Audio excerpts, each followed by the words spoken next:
안녕하세요. 한의사 우소영입니다. 오늘은 혀 백태에 대해서 말씀드릴게요. 혀에 백태가 많으면 어떤 점이 안 좋을까요?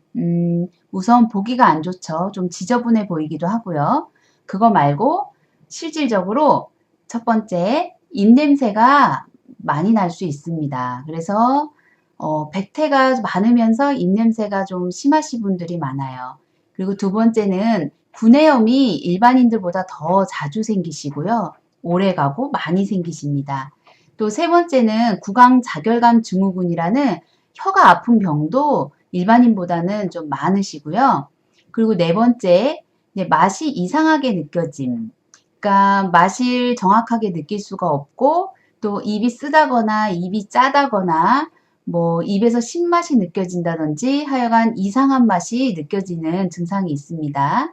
그리고 다섯 번째, 입안이 텁텁한 느낌, 좀 떨다고 말씀하시기도 하고요. 이렇게 혀를 미끌미끌 밀어봤을 때 아무래도 백태가 밀려 나올 수가 있잖아요. 그래서 입에 모래가 들어있는 것 같다. 뭐 그런 표현들이 좀 많으십니다. 자, 백태가 생기는 이유는요. 백태가 생기는 원인이겠죠. 자, 이런 백태가 많은 환자분들은 위식도가 좋지 않은 분들이 많습니다. 위장이 좋지 않고 뭐 위염, 역류성 식도염 이런 병이 있으신 분들이 많으시고요. 두 번째는 장이 안 좋으신 분, 과민성 대장이신 분들, 그리고 세 번째는 몸의 순환이 잘 되지 않는 분들, 그리고 네 번째도 이거 상당히 중요한데요. 구강건조증, 입 안이 자꾸 바싹바싹 마르고 건조한 구강건조증이 있어도 백태가 심해지고요. 또 구호흡, 입으로 숨을 쉬는 구호흡이 있으면 백태가 정말 심해집니다. 그래서 구호흡은 구강건조증, 백태, 뭐 입냄새, 뭐 두루두루 악화시키기 때문에 구호흡, 그러니까 입으로 숨을 쉬는 그 증상이 있으신 분들은 치료를 해서 반드시 코로 숨을 쉴 수 있도록 하셔야 됩니다. 그리고 백태가 노랗게 변하는 경우가 있어요. 처음에는 하얗지만 점점 시간이 가면 갈수록 노랗게 변하고 더 심하면 까만색으로 변하거든요. 그래서 백태가 노랗게 변하는 것을 황태라고 하고 그 황태가 되는 이유는 몸 안에 염증이 있거나 몸 안에 열이 많이 혀로 올라올 때 실열이나 허열 이렇게 어렵게 한의사들은 얘기를 하는데 어쨌건 몸 안에 있는 열이 위로 올라올 때 백태가 노랗게 변하게 됩니다. 그러면 사례를 보여드리면서 설명해 드릴게요. 이제 48세 분이시고 백태와 입냄새로 저희 한의원에 내원하셨는데요. 입냄새는 사실은 어느 정도 나는지 객관적인 수치가 나와야 되잖아요. 그래서 입냄새는 오랄 크로마 검사로 객관화를 해서 치료를 해야 되고요. 지금 이 환자분을 보면 설태도 물론 설태도 있지만 이 혀 자체가 이게 허옇잖아요. 보통 좀 발그스름 해야 되는데 허연색이잖아요. 이런 분들은 장이 안 좋으신 분들이 많으세요. 장이 안 좋으신 분이 많고요. 또 여기 이렇게 갈라짐이 있으시잖아요. 요 갈라진 부위가 위장 부위에 해당하세요. 그래서 이분은 위염이나 역류성 식도염을 가지고 있을 가능성이 굉장히 크신 분이시고요.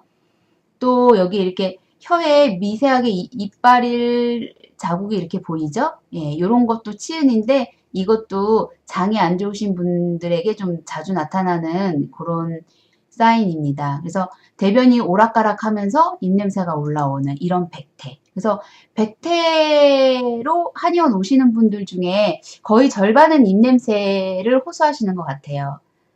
그 다음에는 아까 입냄새보다는 조금 더 심각한 병인데요. 구강자결감 증후군이라는 병이 있어요.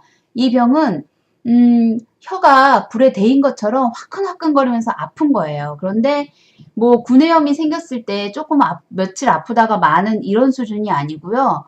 뭐 하루 종일 막 몇 달씩 몇 년씩 계속 혀가 아픈 병이 있거든요. 그게 구강자결감 증후군인데요. 이 구강자결감 증후군 환자분들 중에서 이렇게 백태가 있는 분들이 굉장히 많으세요. 그리고 이분은 백태가 굉장히 두꺼우시죠. 굉장히 두꺼운데 이 백태가 조금 노랗게 변해가고 있으신 거예요. 그리고 혀에 이렇게 좀 멍든 것 같이 이게 거뭇거뭇한 이렇게 청자색이 보이잖아요. 이런 거를 어반이라고 부르는데 이런 게 있으신 분들은 몸에 어혈이 많으신 분들에게 이런 게 자주 보입니다. 자, 다음은 백태가 있으시면서 구내염이 자주 걸리시는 분이고, 그리고 치은도 있으신 분이에요. 26세 젊은 분이시죠. 그래서 유튜브 보시는 분들 중에는 이런 케이스가 좀 많으실 것 같은데, 여기 보세요. 구내염, 여기도 구내염, 여기도 구내염 있으시고요. 또 중요한 게 이게 혀 전체에 구내염하고 백태가 좀 많으신데, 이렇게 이 혀 둘레를 보시면 우둘두둘하게 이빨 자국이 그대로 찍혀 있으시잖아요. 이런 거를 치은이라고 해요. 치은이라고 하는데, 요 부분 보세요. 이렇게 치은이 심해지면 이렇게 이 부분이 이렇게 변형이 와서 돌기처럼 생겨요. 그래서 저희 요거 전에 올린 그 영상에 혀 돌기에 대해서 나오잖아요. 그러니까 이분도 혀 돌기가 있으신 분이십니다. 그리고 이제 백태를 치료하지 않고 놔두면 어떻게 될까요? 하시는데요. 이제 점점 백태가 자라나요. 이렇게 설유두 위에 백태가 있잖아요. 그 백태 위에 백태가 있고 하면서 계속 늘어나요. 그래서 꼭 혀에서 털이 난 것처럼 보이거든요. 그거를 모설이라고 하는데, 그래서 백태가 심해지면 모설화된다라고 얘기를 하고요. 여기 보시면 요 가운데 부분이 이렇게 이제 점점 털이 나는 것처럼 변하고 있죠. 그래서 요 지금 색깔은, 이 모설의 색깔은 지금은 노란색인데, 이게 점점 더 심해지면은 검은색으로 변합니다. 그래서 검은색으로 변한 혀를 흑모설이라고 부릅니다. 제가 나중에 이것도 다 케이스가 되게 많거든요. 이것도 치료한 거 다 보여드릴게요. 근데 백태가 많은 것도 좋지 않잖아요. 근데 백태가 전혀 없는 것도 굉장히 큰 병이에요. 그래서 사실 백태가 많은 것보다도 백태가 아예 없는 게 훨씬 더 중한 병이고, 또 치료하는데도 시간이 좀 오래 걸리는 그런 병인데요. 이런 거를 위축성 설염이라고 해요. 그래서 백태가 전혀 없고, 또 설유도, 그러니까 혀를 봤을 때 양탄자처럼 이렇게 올라와 있어야 하는 설유두가 없어지면서 혀의 표면이 꼭 유리 표면처럼 매끈매끈 반질반질해져요. 그래서 거울처럼 된다고 해서 한방에서는 경면설이라고 부르기도 하고요. 이런 분들은 어떤 증상이 나타나냐면 혀가 굉장히 아파져요. 그러니까 아까 혀가 아픈 병 구강자결감 증후군이라고 말씀드렸잖아요.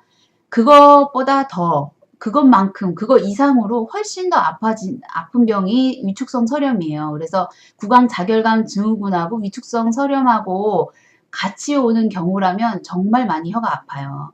그래서 뭐 살고 싶지 않을 정도로 혀가 아프다고 하시는 분들이 구강자결감 증후군과 위축성 설염이 함께 겹쳐서 오는 경우가 많으세요. 그래서 뭐 고춧가루 들어가는 거는 전혀 못 먹고요. 뭐 짜고 시고 이렇게 자극성 있는 거, 그러니까 맛있는 거는 전혀 못 드시고 그냥 맨밥만 먹어도 아프고 맹물만 마셔도 아픈 병이 이 위축성 설염입니다.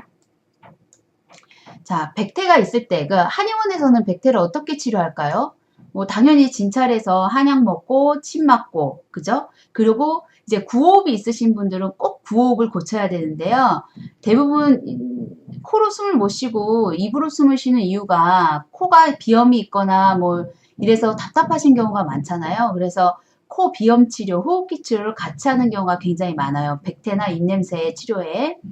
그래서 병원에서 하는 치료 방법은 그렇고, 이제 백태 있는 분들이 평소에 지켜주셨으면 좋겠다 하는 그 생활 습관에 대해서 정리해 보았습니다. 첫 번째는 혀 클리너로 억지로 혀를 닦아내지 않는다. 이거 요새 혀 클리너를 사용해야 된다는 그런 정보가 많잖아요. 그래서 백태도 없애려고 너무 막 빡빡 닦으시는 거예요. 그런데 백태는 몸이 안 좋아서 생기는 거기 때문에, 그러니까 칫솔질을 안 하거나 혀 클리너를 사용하지 않아서 생기는 게 아니고, 몸이 안 좋아서 저절로 올라오는 이 몸이 안 좋은 거에 대한 표시이기 때문에 혀 클리너로 아무리 닦아낸다고 해도 한 2-3시간 있으면 다 원위치 돼요. 그래서 너무 억지로 닦아내지 않으셔도 된다. 그냥 가볍게, 혀에 자극 안 되게 가볍게만 닦아주시면 되고요. 아까 그 장이 안 좋으신 분들에 대해서 설명해 드렸듯이, 뭐 맥주나 찬 것을 먹고 설사하시는 분들 있잖아요. 그런 분들은 술이 좀 맞지 않는 거예요. 그래서 장 건강을 위해서 금주를 하시는 게 이제 좋으시고요. 입으로 숨을 쉬는 구호흡이 있다면 반드시 치료를 하셔야 되고, 왜냐하면 입으로 숨을 쉬면 백태가 더 심해지고, 또 구강건조증도 심해지고, 또 구강건조증과 백태로 인한 입냄새도 더 심해지고, 구내염도 심해지고, 뭐 입으로 숨을 쉬면 구강 건강은 싹 다 안 좋아진다고 보시면 돼요. 그래서 입으로 숨을 쉬는 구호흡을 반드시 치료받으셔야 되고요. 저희 한의원에 오시면 같이 치료해 드려요. 그리고 올바른 식습관. 이거는 이제 위장 때문에 말씀드린 거죠. 위염, 역류성 식도염. 그리고 잠을 충분히 주무셔야 합니다. 이 수면 부족으로 백태와 입냄새가 생기는 분들이 굉장히 많으시거든요. 그래서 잠을 충분히 주무시고 스트레스는 노. 이거는 괜히 그냥 뭐 드리는 말씀이 아니에요. 진짜 스트레스와 백태, 입냄새 세 가지가 아주 밀접한 연관을 끼치거든요. 그래서 스트레스는 받지 않도록 조심해 주시는 것이 좋습니다. 오늘 강의를 마치겠습니다. 감사합니다.